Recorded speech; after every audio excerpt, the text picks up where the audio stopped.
Welcome back to another episode of Things and Stuff, where we create things and we review stuff. My name is Matt, and thank you for joining me today. We're going to be talking about leaks and rumors.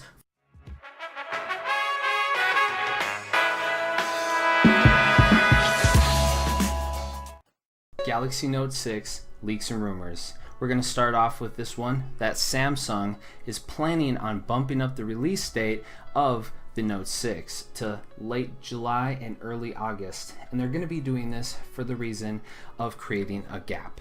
They want to be able to sell the Note 6 before releasing another product which will impede on the sales of the Note 6. So they're trying to create a bigger gap to give time for sales. Moving on, USB Type-C.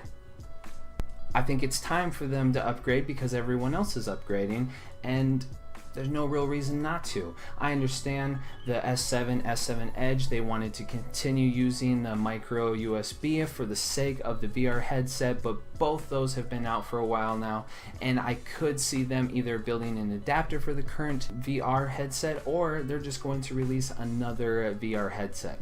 Now, before I get into this next rumor, I want to give you some information. Now, with the release of the 6 Edge, the screen came with a 5.1 inch display. And then when they released the 6 Edge Plus, they increased it by half an inch to the 5.7 inch display. Now that was massive, and you really felt like you were getting a plus experience. But I guess people complained about it being just a little bit too big. So what Samsung went and did, they said, alright, we're going to release the S7 with a 5.1 inch display like they did the 6 Edge, but for their Edge, the first one just right away coming in at 5.5 inches. So I do not believe that they're going to make the Edge Plus this time around, because there's not going to be that half an inch difference. There's not going to be that, wow, I'm really getting this plus experience. But instead, rumors suggest that they are going to make the Note 6 and the Note 6 Edge, which I'm completely excited for. I love my Edge. I love the features. I don't think that it's gimmicky, and I think that having the pen feature would as well be a great addition. So having both of these great ideas into one phone is amazing, and I think that's wonderful. Now, also in just recent news, I've heard about the Note 6 Lite. And the Note 6 Lite is going to be featuring the specs of the S7, but you'll be getting the pen feature. So I believe it's going to be for people who aren't really concerned about the upgraded specs of the Note 6, and they're fine with the S7 specs, and they just want to pay a little bit less but still get the pen feature. So kind of depends on what your needs are and what your budget is. Moving on, so yes, we have the 5.8 inch Super AMOLED Quad HD display, which is a 2K display. Now, a lot of people were hoping for a 4K resolution display, and I honestly thought, well, that's kind of overkill. I don't think that the average consumer is going to be able to see on a 5.8 inch display the difference between the 4K and the 2K, and I think that would be a huge battery drain and that there would be issues there, so I'm not too disappointed.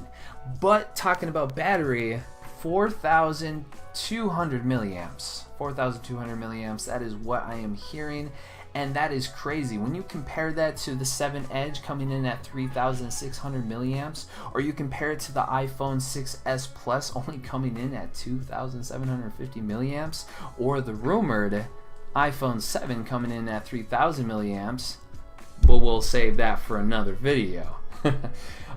Anyways, 4,200 milliamps is massive, and I can understand they have a 5.8 inch screen and it's 2K resolution. The battery really needs to be larger to compensate. Still, it's a massive battery. Alright, so now what is under the hood? In North America, we are going to be seeing the Snapdragon 823, and over in India and those Eastern Asian countries, they're going to be seeing just the latest version of the Exynos processor. I haven't heard much about the Exynos processor, so I don't have too many details for you guys. I'm sorry about that. But coming back to the Snapdragon 823, I have heard rumors of it having 8 gigabytes of RAM, but then I've seen a picture suggesting that it's going to be 6 gigs of RAM.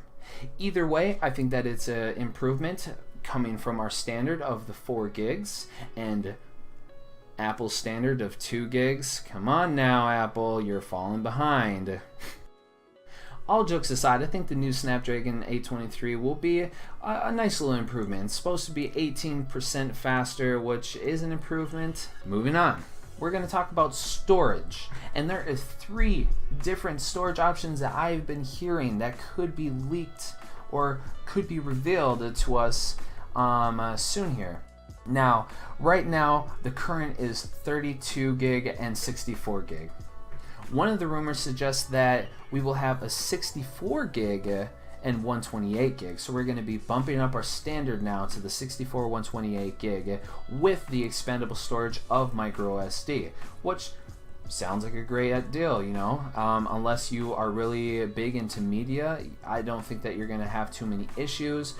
Now the next rumor, and this suggests that because there is this big push of who's going to be putting out the most memory, I've been hearing rumors that Samsung will just be releasing a 256 gigs with the expandable storage of a micro SD. Now that is insane amounts of storage. I don't really think that I would ever be able to fill that up. And I also have been hearing for the third and last rumor, again, 256 gigs, which is nice, but they're saying this time that they won't be giving expandable storage. Us as consumers, we've already told them we want expandable storage. So I really do think that we will be getting expandable storage, but only time will tell. Moving on. It sounds like we're going to be getting the Galaxy S7 camera inside of the Galaxy Note 6. Which is completely fine. The camera is a beast, and on top of that, they're going to add in infrared autofocusing. What it means is that the camera, in addition, will send out an invisible ray of infrared, which is going to scan your area and scan the subject, and it's going to give the camera more information about distances of things in your image, which is going to help it calculate better focusing, which is going to give you faster focusing, it's going to give you clear focusing, and it's going to work in all different types of lighting because it's using infrared and it's not reliant on natural light or the LED light to give it focus. So I'm quite excited for that. I think that that will be a great addition to the camera. Now, as far as dust and water resistance, I've heard 2 different things. The standard right now is IP68, which is great, but I've been hearing that we might be getting the IP67. Now that is just a minor downgrade from what we have, but it really just depends on what you're going to be doing with your phone. I mean, the IP67 will cover you on rain and spills and probably dropping it, you know, in the toilet and then taking it out real quick. But you're not going to go scuba diving with your cell phone. Whereas the IP68, it has a depth of 30 meters, so you know you have more options. But to be honest, I think that the IP67 will be enough to cover our basic needs of water protection. We have the Iris/Retina scanner. Now I can understand if you set it up with your Samsung Pay, so if you ever are spending maybe more than $300 at any given time, your phone security is going to pop up and it's going to be like, hey, we need you to take this Iris scanner to confirm that it is you who is trying to make this purchase. I can understand that. Extra security measures, people love it, people want it, but it kind of just depends on how it works. I mean, if you can go into Slick, look around, look down at your phone, scan, you're good to go, not embarrassing.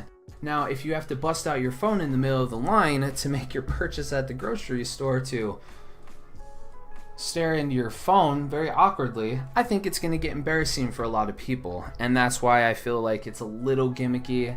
And I feel like it's just one of those moments where Samsung was like, we need to put something out. We need to change something. And when we came out with the Edge, that was crazy. We came out with the Note, with the pen being able just to go inside of it, you know, storage. It's crazy. We're coming out with all these new things. And they were just like, we're going to drop the iris scanner on them. Face recognition. We're going 007 in this. We're going to make them scan their handprints. We're going to make them scan their eye prints to open up their safe into the cash monies and gold. No, I don't think that's going to happen. I think it's a little gimmicky. All right, we're getting into our last little bit here. I am going to be moving on to the appearance of the phone. Now, it sounds like the Note 6 is going to be very similar to the Note 5, which is fine because I thought the Note 5 looked great. But there will be minor changes, and one of the rumors is that right here we have the border up top and we have the border down below. What they're going to be trying to do is to put more display in it, getting rid of these bars. That would be what I'm understanding is to be minor changes, but otherwise you got your Note 5, look at it, it's probably going to look like that. And lastly, Android and stock. I think that if they want to continue presenting themselves as being forward progressive, that they are going to want to put Android N in their new device. I mean, Android Marshmallow, from what I'm hearing between the two, there's not going to be many changes. If you do end up getting Android Marshmallow in your phone, I think that it's going to be fine. Average user is not going to be able to really find these differences. Your phone will still work. So there we have it. Those are the leaks and rumors for the Galaxy Note 6. I am completely excited. I want the Galaxy Note 6 Edge so bad. I think that it's going to be a beast of a phone, and there's going to be so many great features. And if you would like to find out the rumors for the iPhone 7 and those leaks, I'm going to be making a video on that. So subscribe and you will be notified. You'll be notified when your lovely host, Matthew, is bringing you content. You know what I'm saying? All right. See you guys later. Thank you for joining me on another episode of Things and Stuff.